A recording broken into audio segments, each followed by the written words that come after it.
Episode 5। रात भर अपने भाई की याद में रोने के बाद पीसमेकर ने नए दुख भरे दिन की शुरुआत की। दुनिया में अमन कायम करने के चक्कर में स्मिथ पूरी तरह से अकेला पड़ गया था। एटलीस्ट इसके पास ईगली जैसा दोस्त है, और देख के लग रहा था कि स्मिथ इस बटरफ्लाई को भी अपना नया दोस्त बनाना चाहता था। इन बटरफ्लाइज का फूड सोर्स इस एपिसोड की कहानी का बड़ा हिस्सा होने वाला है। मन सारी टीम को बिठाकर बटरफ्लाइज के ऊपर लेक्चर दे रहा था। इधर स्मिथ ने इकोनॉमिक्स की पावर पॉइंट स्किल्स का बहुत मजाक उड़ाया। वेट, मुझे भी ट्राई करना है।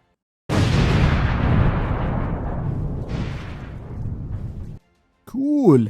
स्मिथ ऑगी के अरेस्ट को लेकर इकोनॉमिक्स से अब तक नाराज था, तो मन की बताई जानकारी के हिसाब से बटरफ्लाइज बॉडी के किसी भी एंट्रेंस से अंदर घुसकर अपने शिकार के दिमाग पर कब्जा कर लेते थे, और इनका खाना यानी वो स्पेशल लिक्विड अर्थ पर पाए जाने वाले किसी भी मटेरियल से एकदम अलग था। दुनिया भर के high profile business person, athlete और गवर्नमेंट ऑफिशियल्स अब बटरफ्लाइज बन चुके थे।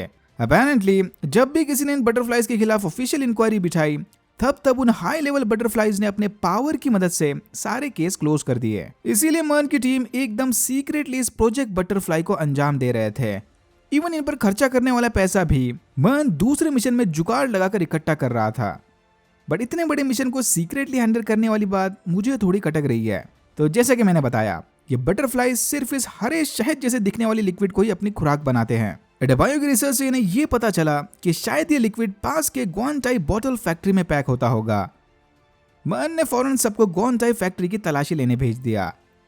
रास्ते में हेनोई रॉक्स बैंड को लेकर स्मिथ और इकोनॉमिक्स के बीच बॉन्डिंग बढ़ने लगी। दूसरी तरफ ऑगी ने सॉन्ग और फिट्स को बताया कि वो बेगुनाह है। स्मिथ की टीम ने सबूतों में छेड़खानी करके ऑगी को फंसाया था। ऑगी के कहने पर सॉन्ग ने उसके फिंगरप्रिंट्स को वापस चेक करने फॉरेंसिक लैब भेज दिया। बट लैब भेजने से पहले सॉन्ग ने खुद फिंगरप्रिंट्स कंपेयर करके ये कंफर्म कर लिया कि ऑगी सच बोल रहा था। पिछले एपिसोड्स वाले उन गवाहों ने भी कबूल कर लिया कि पैसों के लिए उन्होंने पुलिस से झूठ कहा, यानी ना चाहते हुए भी इन्हें ऑगी एक व्हाइट ड्रैगन जैसे रेसिस्ट बंदे को आजाद करना होगा। बट मन ने ऑलरेडी ऑगी को फंसाने फुल प्लानिंग करके रखी थी। मन ने उसके पुराने साथी कैस्पर लॉक को सॉन्ग का बॉस यानी नया पुलिस कैप्टन बनाकर ऑगी के केस को निपटा लिया। सॉन्ग के पास पक्के सबूत होने के बावजूद भी वो स्मिथ का कुछ नहीं बिगाड़ सकती। सॉन्ग समझ गई कि स्मिथ को इंसाफ दिलाने इसे भी टेढ़ा रास्ता आजमाना होगा। लकीली सॉन्ग के अंकल जज थे, तो स्मिथ के खिलाफ वारंट बनाने सॉन्ग फिट्स को लेकर जज जूडी से मिलने चली गई। ग्वानटाई पहुंचकर मन की स्क्वाड दो टीम में डिवाइड हो गई, एडेबायो स्मिथ के साथ और शर्त हारने के बाद बेचारी हारकोट चेस के साथ। चेस के काफी जिद करने के बावजूद भी सबने उसे चेन सॉ लेने से मना किया। चेन सॉ से दुश्मन को मारना बरसों से चेस का सपना था। फैक्ट्री के अंदर घुसते ही स्मिथ ने हेलमेट में लगे एक्सरे विजन को एक्टिवेट कर दिया। इस नए हेलमेट की मदद से स्मिथ दीवारों के पार भी बटरफ्लाइज को डिटेक्ट कर सकता था। स्मिथ बिना कोई वार्निंग दिए धड़ाधड़ एक के बाद एक बटरफ्लाइज को मारने लग गया। ये पूरी की पूरी फैक्ट्री बटरफ्लाइज से भरी पड़ी थी। दूसरी तरफ हारकोट और चेस को बटरफ्लाइज के खाने के हजारों डब्बे मिले। स्टॉक के साइज को देख के लग रहा था कि शायद दुनिया भर के बटरफ्लाइज को यहीं से खाना सप्लाई हो रहा है। बटरफ्लाई से अपनी जान बचाने चेस और हारकोट इस सर्वर रूम में बंद हो गए। देख के लग रहा था कि यह बटरफ्लाइज का कम्युनिकेशन रूम है। इससे पहले कि ये कुछ समझ पाए, दोनों पर चार्ली द गोरिल्ला ने हमला कर दिया। ये वही गोरिल्ला है जिसे हमने पिछले एपिसोड की न्यूज में देखा था। चार्ली की बॉडी भी एक बटरफ्लाई के कंट्रोल में थी, यानी ये बटरफ्लाइज एनिमल्स की बॉडी को भी कंट्रोल कर सकते थे। स्मिथ ने मॉडिफाइड ग्रेनेड की मदद से रूम के बाहर खड़े बटरफ्लाइज की धज्जियां उड़ा दी। अंदर जाते इनका सामना चार्ली से हुआ। चार्ली अकेला चारों पर भारी पड़ रहा था।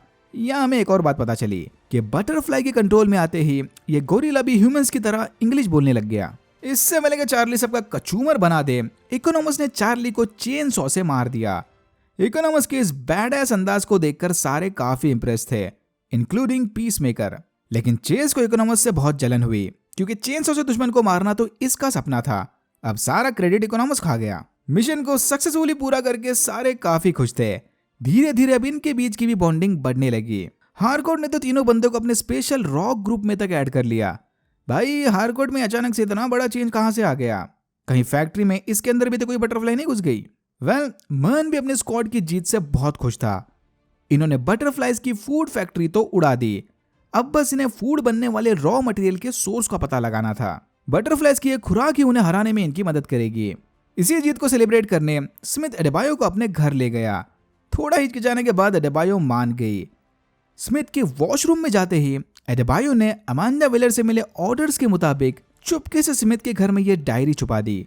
पता नहीं इस डायरी में ऐसा क्या था। प्रोजेक्ट बटरफ्लाइज का हिस्सा बनने के बाद से ही एडेबायो और उसके वाइफ के बीच दूरियां बढ़ते जा रही थी। मूड चेंज करने एडेबायो घर जाने के बजाय वापस हेडक्वार्टर्स चली आई। मन भी यहाँ बैठा किसी डिवाइस पर काम कर रहा था। एडेबायो थोड़ा टाइम पास करने पीस मेकर के नए हेलमेट के साथ खेलने लगी। हेलमेट में लगे एक्सरे विजन को एक्टिवेट करते ही एडेबायो ने देखा कि मन भी एक बटरफ्लाई है। अपना सीक्रेट बाहर आते ही मन ने एडेबायो को धर दबोचा और यहाँ होता है एपिसोड 5 खत्म। मुझे नहीं लगता कि मन इसे कोई नुकसान पहुंचाएगा। अगले एपिसोड में बटरफ्लाई को लेकर एक और बड़ा ट्विस्ट आने वाला है। अगर बटरफ्लाइज वाकई में इतने खतरनाक होते तो अमांडा वेलर ने जस्टिस लीग की मदद क्यों नहीं ली। इधर फुल फ्लेज्ड एलियन इन्वेजन की बात हो रही है। एवेंजर्स लेवल थ्रेट पूरी दुनिया खतरे में पड़ जाएगी। कुछ तो है जो अमांडा और बर्न सबसे छुपा रहे हैं। इस एपिसोड का मैक्सिमम टाइम तो एक्शन सीन और एक दूसरे का मजाक उड़ाने में निकल गया। इसीलिए पीस मेकर के रिकैप्स की लेंथ इतनी छोटी है। माना कि इस एपिसोड में भर भर के पॉप कल्चर ईस्टर एग्स थे, पर उन सबका पीस मेकर की मेन स्टोरी से कोई लेना देना नहीं। Alright, that's it for now. अगर आपको वीडियो अच्छा लगा तो please like, share and subscribe for more videos like this. मैंने ऐसे और भी वीडियोस बनाए जिनके लिंक्स आपको डिस्क्रिप्शन बॉक्स में मिल जाएंगे। Thank you very much for watching and I am hoping to see you in my next one.